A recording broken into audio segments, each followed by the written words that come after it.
السلام علیکم ورحمۃ اللہ وبرکاتہ۔ دوستو، سلطان صلاح الدین ایوبی علیہ الرحمہ کی زندگی کے سچے واقعات اور صلیبی جنگوں پر مشتمل ویڈیو سیریز کی تیسری ویڈیو کے ساتھ آپ کی خدمت میں حاضر ہوں۔ پچھلی ویڈیو میں آپ نے ملاحظہ کیا کہ کس طرح ناجی نے زکوئی کو سلطان صلاح الدین ایوبی کے قتل کے منصوبے کے لیے تیار کرنا شروع کیا۔ ادھر علی بن سفیان نے بھی اپنے طریقے سے ناجی کی نگرانی شروع کر دی اور اس کے ارد گرد اپنے جاسوسوں کا جال پھیلا دیا، اور اس پر سلطان صلاح الدین ایوبی کو مطلع کر دیا کہ میں نے اس کے ارد گرد اپنے جاسوسوں کی ایسی دیوار چن دی ہے جس کی آنکھیں بھی ہیں، کان بھی ہیں اور یہ دیوار متحرک بھی ہے۔ یوں سمجھ لیں کہ میں نے اسے اپنے جاسوسی کے قلعے میں قید کر لیا ہے۔ صلاح الدین ایوبی کو علی بن سفیان پر اس قدر اعتماد تھا کہ اس سے اس کی درپردہ کارروائی کی تفصیل نہ پوچھی۔ علی نے اس سے پوچھا کہ مجھے معلوم ہوا ہے کہ ناجی آپ کو کسی جشن پر مدعو کرنا چاہتا ہے۔ اگر یہ بات درست ہے تو اس کی دعوت ابھی قبول نہ کیجیے گا، بلکہ اس وقت قبول کیجیے گا جب میں آپ کو بتاؤں گا۔ سلطان ایوبی اٹھا اور ہاتھ پیٹھ پیچھے رکھ کر ٹہلنے لگا۔ اس کی آہ نکل گئی۔ وہ رک گیا اور بولا، علی، زندگی اور موت اللہ کے ہاتھ میں ہے۔ بے مقصد زندگی سے کیا یہ بہتر نہیں کہ انسان پیدا ہوتے ہی مر جائے؟ کبھی کبھی یہ سوچ دماغ میں آ جاتی ہے کہ وہ لوگ شاید خوش نصیب ہیں جن کی قومی حس مردہ ہوتی ہے اور جن کا کوئی کردار نہیں ہوتا، بڑے مزے سے جیتے اور اپنی آئی پر مر جاتے ہیں۔ علی نے کہا، نہیں امیر محترم، وہ لوگ تو بہت بد نصیب ہوتے ہیں۔ صلاح الدین ایوبی نے کہا، ہاں سفیان، تم نے ٹھیک کہا۔ میں جب انہیں خوش نصیب کہتا ہوں تو یہی بات معلوم نہیں کون میرے کان میں کہہ دیتا ہے جو ابھی تم نے کہی ہے، مگر سوچتا ہوں کہ ہم نے تاریخ کا دائرہ اس موڑ پر نہ بدلا تو ملت اسلامیہ بکھر کر وادیوں، جنگلوں اور صحراؤں میں کھو جائے گی۔ ملت کی خلافت 3 حصوں میں بٹ گئی ہے۔ امیر منمانی کر رہے ہیں اور صلیبیوں کے اعلی کار بنتے جا رہے ہیں۔ مجھے یہ ڈر بھی محسوس ہونے لگا ہے کہ مسلمان اگر زندہ رہے تو وہ ہمیشہ صلیبیوں کے غلام اور اعلی کار رہیں گے۔ وہ اسی پہ خوش رہیں گے کہ زندہ ہیں، مگر قوم کی حیثیت سے وہ مردہ ہوں گے۔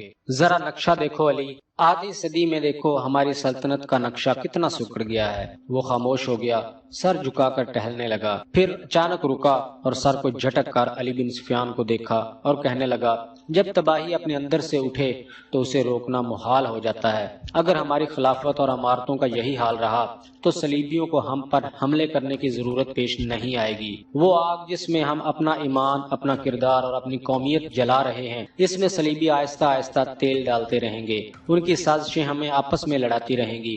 میں شاید اپنا عزم پورا نہ کر سکوں، میں شاید صلیبیوں سے شکست بھی کھا جاؤں، لیکن میں قوم کے نام ایک وصیت ضرور چھوڑنا چاہتا ہوں، اور وہ یہ ہے کہ کسی غیر مسلم پر کبھی بھروسہ نہ کرنا۔ ان کے خلاف لڑنا ہے تو لڑ کر مر جانا، مگر کسی کافر کے ساتھ، کسی غیر مسلم کے ساتھ کبھی سمجھوتا مت کرنا۔ علی بن سفیان نے کہا کہ آپ کا لہجہ تو یہ محسوس کروا رہا ہے جیسے آپ اپنے عزم سے مایوس ہو گئے ہیں۔ سلطان ایوبی نے کہا، نہیں علی، میں مایوس نہیں ہوں بلکہ جذباتی ہو گیا ہوں۔ تم ایسا کرو، میرا ایک حکم متعلقہ شعبے تک پہنچا دو کہ بھرتی تیز کر دی جائے، اور کوشش کرو کہ فوج کے لیے زیادہ سے زیادہ ایسے آدمی رکھو جو جنگ کا تجربہ حاصل کر چکے ہوں۔ ہمارے پاس اتنی لمبی تربیت کا وقت نہیں۔ بھرتی ہونے والوں کا مسلمان ہونا لازمی قرار دے دو، اور تم اپنے لیے ذہن نشین کر لو کہ ایسے جاسوسوں کا ایک دستہ تیار کرو جو دشمن کے علاقے میں جا کر جاسوسی بھی کریں اور شب خون بھی ماریں۔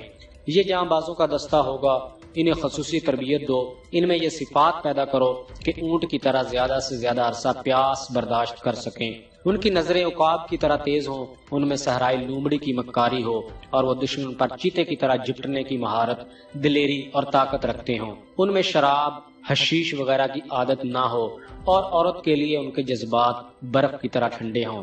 بھرتی تیز کر دو علی، اور یاد رکھو میں ہجوم کا قائل نہیں، مجھے لڑنے والوں کی ضرورت ہے، خواہ تعداد تھوڑی ہو لیکن ان میں قومی جذبہ ہو اور وہ میرے عزم کو سمجھتے ہوں۔ کسی کے دل میں یہ شبہ نہ ہو کہ اسے کیوں لڑایا جا رہا ہے۔ اگلے 10 دنوں میں ہزارہا تربیت یافتہ سپاہی امارت مصر کی فوج میں آ گئے، اور ان 10 دنوں میں ناجی نے زکوئی کو ٹریننگ دے دی کہ وہ صلاح الدین ایوبی کو کون کون سے طریقے سے اپنے حسن کے جال میں پھانس کر اس کی شخصیت اور اس کے کردار کو کمزور کر سکتی ہے۔ ناجی کے ہمراز دوستوں نے زکوئی کو دیکھا تو انہوں نے بلا خوف تردد کہا کہ اس لڑکی کو مصر کے فرعون بھی دیکھ لیتے تو خدائی کے دعوے سے دستبردار ہو جاتے۔ ناجی کا جاسوسی کا اپنا نظام تھا، بہت تیز اور دلیر، وہ معلوم کر چکا تھا کہ علی بن سفیان صلاح الدین ایوبی کا خصوصی مشیر ہے اور عرب کا جانا مانا ہوا سراغ رساں۔ اس نے علی کے پیچھے اپنے جاسوس چھوڑ دیے تھے اور اس نے علی کو قتل کرا دینے کا منصوبہ بھی بنا لیا تھا۔ زکوئی کو ناجی نے صلاح الدین ایوبی کو اپنے دام میں پھانسنے کے لیے تیار کیا تھا، لیکن وہ محسوس نہ کر سکا کہ مراکش کی رہنے والی یہ لڑکی خود اس کے اپنے اعصاب پر سوار ہوتی جا رہی ہے۔ وہ صرف شکل و صورت کی ہی دلکش نہیں تھی، اس کی باتوں میں ایسا جادو تھا کہ ناجی اسے اپنے پاس بٹھا کر اس کے ساتھ گھنٹوں باتیں ہی کیا کرتا رہتا۔ اس نے پہلی دونوں ناچنے گانے والیوں کی طرف سے نگاہیں پھیر لی تھی جو اس کی منظور نظر ہوا کرتی تھی۔ 3-4 راتوں سے اس نے ان لڑکیوں کو اپنے کمرے میں نہیں بلایا تھا۔ ناجی سونے کے انڈے دینے والی مرغی تھی جو ان کے قبضے سے نکل کر زکوئی کی آغوش میں انڈے دینے لگی تھی۔ انہوں نے زکوئی کو راستے سے ہٹانے کی ترکیبیں سوچنی شروع کر دی۔ وہ آخر اس نتیجے پر پہنچی کہ اسے قتل کرا دیا جائے، مگر اسے قتل کرانا ممکن نظر نہیں آتا تھا کیونکہ ناجی نے اسے جو کمرہ دے رکھا تھا اس پر 2 محافظوں کا پہرا رہتا تھا۔ اس کے علاوہ یہ دونوں لڑکیاں اس مکان سے بلا اجازت باہر نہیں جا سکتی تھیں جو ناجی نے انہیں دے رکھا تھا۔ انہوں نے حرم کی خادمہ عورتوں میں سے ایک کو اعتماد میں لینا شروع کر دیا۔ وہ اس کے ہاتھوں زکوئی کو زہر دینا چاہتی تھی۔ علی بن سفیان نے صلاح الدین ایوبی کا محافظ دستہ بھی تبدیل کر دیا۔ یہ سب امیر مصر کے پرانے باڈی گارڈز تھے۔ ان کی جگہ اس نے ان سپاہیوں میں سے باڈی گارڈز کا دستہ تیار کر دیا جو نئی بھرتی میں آئے تھے۔ یہ جاں بازوں کا منتخب دستہ تھا جو سپاہ گری میں بھی طاق تھا اور جذبے کے لحاظ سے اس کا ہر سپاہی مرد حر تھا۔ ناجی کو یہ تبدیلی بالکل پسند نہیں تھی، لیکن اس نے صلاح الدین ایوبی کے سامنے اس تبدیلی کی بے حد تعریف کی اور اس کے ساتھ درخواست کی کہ صلاح الدین ایوبی اس کی دعوت قبول کر لے۔ ایوبی نے اسے جواب دیا کہ وہ 1-8 دن میں سے بتائے گا کہ وہ کب دعوت قبول کر سکے گا۔ اس کے جانے کے بعد صلاح الدین ایوبی نے علی بن سفیان سے مشورہ لیا کہ وہ دعوت پر کب جائے۔ علی نے اسے مشورہ دیا کہ اب وہ کسی بھی وقت دعوت قبول کر لے۔ دوسرے ہی دن صلاح الدین ایوبی نے ناجی کو بتایا کہ وہ کسی بھی رات دعوت پر آ سکتا ہے۔ ناجی نے 3 روز بعد کی دعوت دی اور بتایا کہ یہ دعوت کم اور جشن زیادہ ہوگا اور یہ جشن شہر سے دور صحرا میں مشعلوں کی روشنی میں منایا جائے گا۔ ناچ گانے کا انتظام ہوگا، باڈی گارڈز کے گھوڑا سوار اپنے کرتب دکھائیں گے، شمشیر زنی اور بغیر ہتھیاروں کی لڑائی کے مقابلے ہوں گے اور صلاح الدین ایوبی کو رات وہیں قیام کرایا جائے گا۔ رہائش کے لیے خیمے نصب ہوں گے۔ صلاح الدین ایوبی پروگرام کی تفصیل سنتا رہا۔ اس نے ناچ گانے پر بھی اعتراض نہ کیا۔ ناجی نے ڈرتے جھجکتے کہا، فوج کے بیشتر سپاہی جو مسلمان نہیں یا جو ابھی نیم مسلمان ہیں کبھی کبھی شراب پیتے ہیں۔ وہ شراب کی عادی نہیں، وہ اجازت چاہتے ہیں کہ جشن میں انہیں شراب پینے کی اجازت دی جائے۔ سلطان ایوبی نے کہا کہ آپ ان کے کمانڈر ہیں، آپ چاہیں تو انہیں اجازت دے دیں، نہ دینا چاہیں تو میں آپ پر اپنا حکم نہیں چلاؤں گا۔ امیر مصر کا اقبال بلند ہو، ناجی نے غلاموں کے سے انداز میں کہا، میں کون ہوتا ہوں اس کام کی اجازت دینے والا جس کو آپ سخت ناپسند کرتے ہیں۔ سلطان ایوبی نے کہا، انہیں اجازت دے دیں کہ جشن کی رات ہنگامہ آرائی اور بدکاری کے سوا سب کچھ کر سکتے ہیں۔ اگر شراب پی کر کسی نے ہلہ گلہ کیا تو اسے سخت سزا دی جائے گی۔ یہ خبر جب صلاح الدین ایوبی کے سٹاف تک پہنچی کہ ناجی صلاح الدین ایوبی کے اعزاز میں جو جشن منعقد کر رہا ہے اس میں ناچ گانا ہوگا اور غیر مسلم سپاہی شراب بھی پی سکیں گے اور صلاح الدین ایوبی نے اس جشن کی دعوت ان خرافات کے باوجود قبول کر لی ہے، تو سب حیرت سے ایک دوسرے کا منہ دیکھنے لگے۔ کسی نے کہا کہ ناجی جھوٹ بولتا ہے، وہ دوسروں پر اپنا رعب ڈالنا چاہتا ہے، اور کسی نے یہ رائے دی کہ ناجی کا جادو صلاح الدین ایوبی پر چل گیا ہے۔ یہ رائے ان سربراہوں کو پسند آئی جو ناجی کے ہم نوالا و ہم پیالہ تھے۔ صلاح الدین ایوبی نے چارج لیتے ہی ان کے لیے عیش و عشرت، شراب نوشی اور بدکاری کو جرم قرار دے دیا تھا۔ اس نے ایسا سخت ڈسپلن رائج کر دیا تھا کہ کسی کو پہلے کی طرح فرائض سے کوتاہی کی جرت نہیں ہوتی تھی۔ وہ اس پر خوش تھے کہ آج نیا امیر مصر نے کسی دعوت میں شراب اور رقص کی اجازت دے دی ہے تو کل پرسوں وہ خود بھی ان رنگینیوں کا رسیا ہو جائے گا۔ صرف علی بن سفیان وہ واحد شخص تھا جسے علم تھا کہ سلطان صلاح الدین ایوبی نے ان خرافات کی اجازت کیوں دی ہے۔ جشن کی شام آ گئی۔ ایک تو چاندنی رات تھی، صحرا کی چاندنی اتنی شفاف ہوتی ہے کہ ریت کے ذرے بھی نظر آ جاتے ہیں۔ دوسرے ہزارہ مشعلوں نے وہاں صحرا کی رات کو دن بنا دیا تھا۔ باڈی گارڈز کا ہجوم تھا جو ایک وسیع میدان کے گرد دیواروں کی طرح کھڑا تھا۔ ایک طرف صلاح الدین ایوبی کے بیٹھنے کے لیے جو مسند رکھی گئی تھی وہ کسی بہت بڑے شاہ کا تخت معلوم ہوتی تھی۔ اس کے دائیں بائیں بڑے رتبوں کے مہمانوں کی نشستیں تھیں۔ اس وسیع و عریض تماشا گاہ سے تھوڑی دور مہمانوں کے لیے نہایت خوبصورت خیمے نصب تھے۔ ان سے ہٹ کر ایک بڑا خیمہ صلاح الدین ایوبی کے لیے نصب کیا گیا تھا جہاں اسے رات بسر کرنی تھی۔ علی بن سفیان نے سورج غروب ہونے سے پہلے وہاں جا کر اس خیمے کے ارد گرد محافظ کھڑے کر دیے تھے۔ جب علی بن سفیان وہاں محافظ کھڑے کر رہا تھا ناجی زکوئی کو آخری ہدایات دے رہا تھا۔ اس شام زکوئی کا حسن کچھ زیادہ ہی نکھر آیا تھا۔ اس کے جسم سے ایسے عطر کی بھینی بھینی خوشبو اٹھ رہی تھی جس میں سحر کا تاثر تھا۔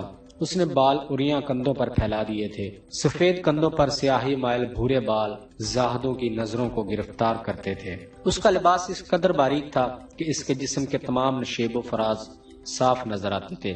اس کے ہونٹوں پر قدرتی تبسم ادھ کھلی کلی کی مانند تھا۔ ناجی نے اسے سر سے پاؤں تک دیکھا اور کہا، صلاح الدین ایوبی پر تمہارے جسمانی حسن کا شاید اثر نہ ہو، اپنی زبان استعمال کرنا، وہ سبق بھولنا نہیں جو میں نے اتنے دنوں سے تمہیں پڑھا رکھا ہے، اور یہ بھی نہ بھولنا کہ اس کے پاس جا کر اس کی لونڈی نہ بن جانا، انجیر کا وہ پھل بن جانا جو درخت کی چوٹی پر نظر آتا ہے مگر درخت پر چڑھ کر دیکھو تو غائب ہو جاتا ہے۔ اسے اپنے قدموں میں بٹھا لینا، میں تمہیں یقین دلاتا ہوں کہ تم اس پتھر کو پانی میں تبدیل کر لو گی۔ اسی زمین پر کلوپترا نے بھی ایک مرد آہن کو اپنے حسن اور جوانی سے پگھلا کر مصر کی ریت میں بہایا تھا۔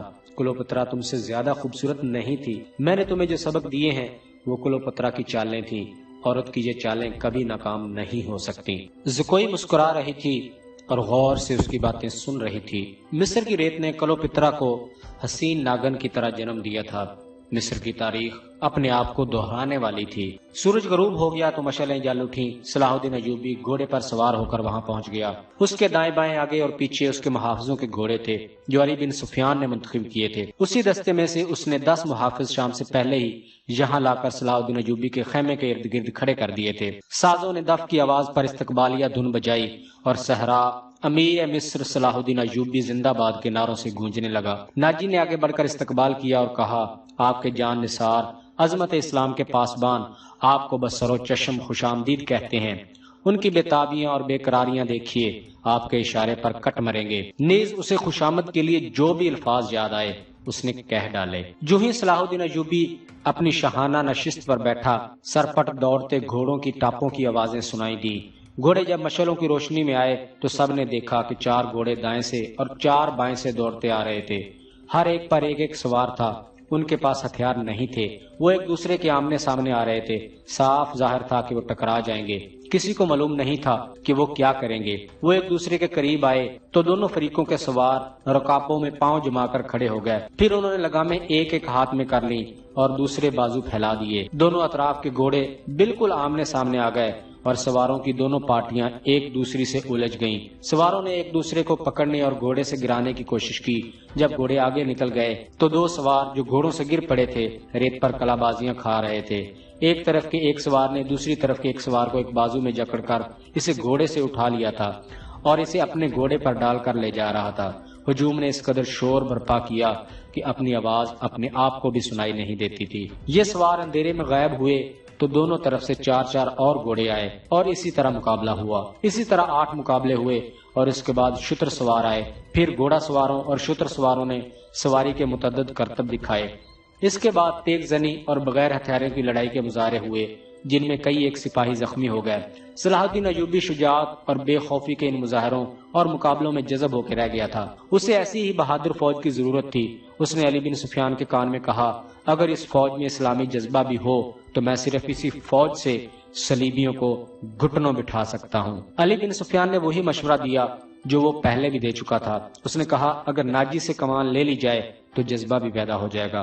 مگر صلاح الدین ایوبی ناجی جیسے ذہین اور تجربہ کار سالار کو سب کو دوش کرنے کی بجائے سدھار کر راہ حق پر لانا چاہتا تھا۔ وہ اس جشن میں اپنی آنکھوں یہی دیکھنے آیا تھا کہ یہ فوج کردار کے لحاظ سے کیسی ہے۔ اسے ناجی کی اس درخواست سے ہی مایوسی ہو گئی تھی کہ اس کے سپاہی اور کمانڈر شراب پینا چاہتے ہیں اور ناچ گانا بھی ہوگا۔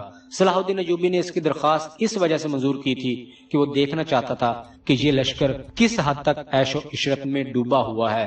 دوسرا وہ یہ بھی دیکھنا چاہتا تھا کہ لشکر کی جب خواہش پوری ہوگی تو وہ اپنے بھرپور کمالات کا اظہار کرنے کی کوشش کریں گے جس سے ان کے اندر کا جذبہ اور ان کی طاقت کا مظاہرہ ہونا تھا، اور یہی صلاح الدین ایوبی دیکھنا چاہتا تھا۔ بہادری، شاہ سواری اور تیغ زنی وغیرہ کے مظاہروں اور مقابلوں میں تو یہ فوج عسکری اور جنگی معیار پر پوری اترتی تھی، مگر کھانے کا وقت آیا تو یہ فوج بدتمیزوں، جنگلیوں اور ہنگامہ پرور لوگوں کا بے قابو ہجوم بن گئی۔ کھانے کا انتظام وسیع عریض میدان میں کیا گیا تھا۔ ایک طرف فوج کے کم و بیش 2000 آدمیوں کے لیے کھانا چنا گیا تھا اور ان سے ذرا دور صلاح الدین ایوبی اور دیگر بڑے بڑے مہمانوں کے کھانے کا انتظام تھا۔ سینکڑوں سالم دمبے اور بکرے، اونٹوں کی سالم رانے، ہزاروں مرغ روسٹ کیے گئے تھے۔ دیگر لوازمات کا کوئی شمار نہ تھا، اور سپاہیوں کے سامنے شراب کے چھوٹے چھوٹے مشکیزے اور سراہیاں رکھ دی گئی تھیں۔ سپاہی کھانے اور شراب پر ٹوٹ پڑے، فٹافٹ اور غٹاغٹ شراب چڑھانے لگے اور مار کا آرائی ہونے لگی۔ صلاح الدین ایوبی جو منظر دیکھ رہا تھا اور خاموش تھا، اس کے چہرے پر کوئی ایسا تاثر نہیں تھا جو یہ ظاہر کرتا کہ وہ کیا سوچ رہا ہے۔ اس نے ناجی سے صرف اتنا پوچھا، 50,000 فوج میں سے آپ نے یہ سپاہی دعوت کے لیے کس طرح منتخب کیے تھے؟ کیا یہ آپ کے بدترین سپاہی ہیں؟ ناجی نے کہا، نہیں امیر مصر، یہ 2,000 عسکری میرے بہترین آدمی ہیں۔ آپ نے ان کے مظاہرے دیکھے ہیں، ان کی بہادری دیکھی ہے۔ میدان جنگ میں یہ جس جاں بازی کا مظاہرہ کریں گے وہ آپ کو حیران کر دے گی۔ آپ ان کی بدتمیزی کو نہ دیکھیں، یہ آپ کے اشارے پر جانے قربان کر دیں گے۔ میں انہیں کبھی کبھی کھلی چھٹی دے دیا کرتا ہوں تاکہ مزے سے پہلے دنیا رنگ و بو سے پورا لطف اٹھا لیں۔ صلاح الدین ایوبی نے اس استدلال کے جواب میں بھی کچھ نہ کہا۔ ناجی جب دوسرے مہمانوں کی طرف متوجہ ہوا تو صلاح الدین ایوبی نے علی بن سفیان سے کہا، میں جو دیکھنا چاہتا تھا وہ دیکھ لیا ہے۔ یہ سوڈانی عسکری شراب اور ہنگامہ آرائی کے عادی ہیں۔ تم کہتے ہو کہ ان میں جذبہ نہیں، میں دیکھ رہا ہوں کہ ان میں کردار بھی نہیں۔ اس فوج کو اگر تم میدان جنگ میں لے گئے تو یہ لڑنے کی بجائے اپنی جان بچانے کی فکر کرے گی اور مال غنیمت لوٹنے کی کوشش میں رہے گی اور مفتوح کی عورتوں کے ساتھ وحشیانہ سلوک کرے گی۔ علی بن سفیان نے کہا کہ اس کا علاج یہ ہے کہ آپ نے مختلف خطوں سے جو فوج تیار کی ہے ان ناجی کے اس 50,000 سوڈانی لشکر میں مدغم کر دیا جائے۔ برے سپاہی اچھے سپاہیوں کے ساتھ مل جل کر اپنی عادتیں بدل دیا کرتے ہیں۔ صلاح الدین ایوبی مسکرایا اور علی سے کہا، تم یقیناً میرے دل کا راز جانتے ہو۔ میرا منصوبہ یہی ہے جو میں ابھی تمہیں نہیں بتانا چاہتا تھا، کسی سے اس کا ذکر مت کرنا۔ علی بن سفیان میں یہی وصف تھا کہ وہ دوسروں کے دلوں کے راز جان لیتا تھا۔ وہ غیر معمولی طور پر ذہین تھا۔ وہ کچھ اور کہنے ہی لگا تھا کہ ان کے سامنے کئی اور مشعلیں روشن ہو گئیں۔ زمین پر بیش قیمت قالین بچھے ہوئے تھے۔ شہنائی اور سارنگ کا ایسا میٹھا اور پرسوز نغمہ ابھرا کہ مہمانوں پر سناٹا طاری ہو گیا۔ ایک طرف سے ناچنے والیوں کی قطار نمودار ہوئی۔ 20 لڑکیاں ایسے باریک اور نفیس لباس میں ملبوس چلی آ رہی تھیں جن میں ان کے جسموں کا انگ انگ نظر آ رہا تھا۔ ہر ایک کا لباس نہایت باریک تھا جو شانوں سے ٹخنوں تک لمبا تھا۔ ان کے بال کھلے ہوئے تھے اور اسی ریشم کا حصہ نظر آتے تھے جس کا انہوں نے لباس پہن رکھا تھا۔ صحرا کی ہلکی ہلکی ہوا سے اور لڑکیوں کی چال سے یہ ڈھیلا ڈھالا لباس ہلتا تھا تو یوں لگتا تھا جیسے پھولدار پودوں کی ڈالیاں فضا میں تیرتی آ رہی ہوں۔ ہر ایک کے لباس کا رنگ جدا تھا، ہر ایک کی شکل و صورت ایک دوسری سے مختلف تھی، لیکن حسن اور جسم کی لچک میں سب ایک جیسی تھی۔ ان کے مرمری بازو اریاں تھے، وہ چلتی آ رہی تھی لیکن قدم اٹھتے نظر نہیں آتے تھے۔ وہ ہوا کی لہروں کی مانند آ رہی تھی۔ وہ نیم دائرے میں ہو کر رک گئیں۔ صلاح الدین ایوبی کی طرف منہ کر کے تعظیم کے لیے جھکیں۔ سب کے بال سرک کر شانوں پر آ گئے۔ سازندوں نے ان ریشمی بالوں اور جسموں کے جادو میں طلسم پیدا کر دیا۔ 2 سیاہ فام دیو ہیکل حبشی جن کی کمر کے گرد چیتوں کی کھالیں تھیں ایک بڑا سا ٹوکرا اٹھائے تیز تیز قدم چلتے نظر آئے اور ٹوکرا لڑکیوں کے نیم دائرے کے سامنے رکھ دیا۔ ساز سپیروں کی بین کی دھن بجانے لگے۔ حبشی مست سانڈوں کی طرح پھنکارتے غائب ہو گئے۔ ٹوکرے میں سے ایک بہت بڑی کلی اوپر کو اٹھی اور پھول کی طرح کھل گئی۔ اس پھول میں سے ایک لڑکی کا چہرہ نمودار ہوا اور پھر وہ اوپر کو اٹھنے لگی۔ یوں لگتا تھا جیسے سرخ بادلوں میں سے چاند نکل آیا ہو۔ یہ لڑکی اس دنیا کی معلوم نہیں ہوتی تھی۔ اس کی مسکراہٹ بھی عرضی نہیں تھی۔ اس کے بالوں کی چمک بھی مصر کی کسی لڑکی کی چمک نہیں لگتی تھی۔ اور جب لڑکی نے پھول کی چوڑی پتیوں میں سے باہر قدم رکھا تو اس کے جسم کی لچک نے تماشائیوں کو مسحور کر کے رکھ دیا۔ علی بن سفیان نے صلاح الدین ایوبی کی طرف دیکھا۔ اس کے ہونٹوں پر مسکراہٹ تھی۔ صلاح الدین ایوبی نے مسکرا کر اس کے کان میں کہا، مجھے توقع نہیں تھی کہ یہ اتنی خوبصورت ہوگی۔ ناجی نے صلاح الدین ایوبی کے پاس آ کر کہا، امیر مصر کا اقبال بلند ہو۔ اس لڑکی کا نام زکوئی ہے۔ اسے میں نے آپ کی خاطر سکندریہ سے بلایا ہے۔ یہ پیشہ ور رقاصہ نہیں اور یہ عصمت فروش بھی نہیں۔ رقص سے اسے پیار ہے، شوقیہ ناچتی ہے، کسی محفل میں نہیں جاتی۔ میں اس کے باپ کو جانتا ہوں، ساحل پر مچھلیوں کا کاروبار کرتا ہے۔ یہ لڑکی آپ کی عقیدت مند ہے، آپ کو پیغمبر مانتی ہے۔ میں اتفاق سے اس کے گھر اس کے باپ سے ملنے گیا تو اس لڑکی نے استدعا کی کہ سنا ہے صلاح الدین ایوبی امیر مصر بن کے آئے ہیں، خدا کے نام پر مجھے ان سے ملوا دو۔ میرے پاس اپنی جان اور رقص کے سوا کچھ بھی نہیں جو میں اس عظیم ہستی کے قدموں میں پیش کروں۔ قابل صد احترام امیر، میں نے آپ سے رقص و سرور کی اجازت اس لیے مانگی تھی کہ اس لڑکی کو میں آپ کے حضور پیش کرنا چاہتا تھا۔ صلاح الدین ایوبی نے کہا کہ آپ نے اسے بتایا تھا کہ میں اپنے سامنے کسی لڑکی کو رقص اور اوریانی کی حالت میں نہیں دیکھ سکتا۔ یہ لڑکیاں ایسے لباسوں میں ملبوس ہیں کہ بالکل ننگی نظر آ رہی ہیں۔ ناجی نے خسیانہ ہو کے جواب دیا، عالی مقام، میں نے بتایا تھا کہ امیر مصر رقص کو ناپسند فرماتے ہیں، لیکن یہ کہتی تھی کہ وہ میرا رقص پسند کریں گے کیونکہ میرے رقص میں دعوت گناہ نہیں، یہ ایک باعصمت لڑکی کا رقص ہوگا۔ میں ایوبی کے حضور اپنا جسم نہیں، اپنا فن پیش کروں گی۔ اگر میں مرد ہوتی تو ایوبی کی جان کی حفاظت کے لیے اس کے محافظ دستے میں شامل ہو جاتی۔ صلاح الدین ایوبی نے پوچھا، آپ کہنا کیا چاہتے ہیں؟ اس لڑکی کو اپنے پاس بلا کر اسے خراج تحسین پیش کروں کہ تم اپنے جسم کو ہزاروں مردوں کے سامنے اوریاں کر کے بہت اچھا ناچتی ہو؟ اسے اس پر شاباش کہوں کہ اس نے مردوں کے جنسی جذبات بھڑکانے میں خوب مہارت حاصل کی ہے؟ ناجی نے کہا، نہیں امیر مصر، میں اسے اس وعدے پر جہاں لایا ہوں کہ آپ اسے شرف بازیابی بخشیں گے۔ یہ بڑی دور سے اسی امید پر آئی ہے۔ ذرا دیکھیے، اس کے رقص میں پیشہ ورانہ تعصب نہیں، خود سپردگی ہے۔ دیکھیے وہ آپ کو کیسی نظروں سے دیکھ رہی ہے۔ بے شک عبادت صرف اللہ کی جاتی ہے، لیکن یہ رقص کی اداؤں سے، عقیدت سے، مخمور نگاہوں سے آپ کی عبادت کر رہی ہے۔ آپ اسے اپنے خیمے میں آنے کی اجازت دے دیں، تھوڑی سی دیر کے لیے ہی صحیح۔ اسے مستقبل کی وہ ماں سمجھیں جس کی کوکھ سے اسلام کی پاسبانی کے لیے جانباز جنم لیں گے۔ یہ اپنے بچوں کو بڑے فخر سے بتایا کرے گی کہ میں نے صلاح الدین ایوبی سے تنہائی میں باتیں کرنے کا شرف حاصل کیا تھا۔ ناجی نے اپنے زعم میں نہایت پر اثر الفاظ اور جذباتی لب و لہجے میں صلاح الدین ایوبی سے منوا لیا کہ یہ لڑکی جسے اس نے ایک بردہ فروش سے خریدا تھا، شریف باپ کی بیٹی ہے، با عصمت ہے، نیک ہے۔ اس نے صلاح الدین ایوبی سے کہلوا لیا کہ اچھا، اسے میرے خیمے میں بھیج دینا۔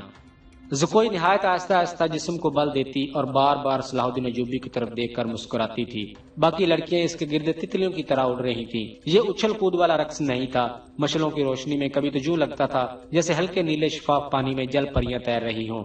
چاندنی کا اپنا ایک تاثر تھا۔ صلاح الدین ایوبی کا متعلق کوئی نہیں بتا سکتا کہ وہ اس وقت چپ چاپ بیٹھا کیا سوچ رہا تھا۔ ناجی کے سپاہی جو شراب پی کر ہنگامہ برپا کر رہے تھے، وہ بھی جیسے مر گئے تھے۔ زمین اور آسمان پر وجد طاری تھا۔ ناجی اپنی کامیابی پر بے حد مسرور تھا اور رات گزرتی جا رہی تھی۔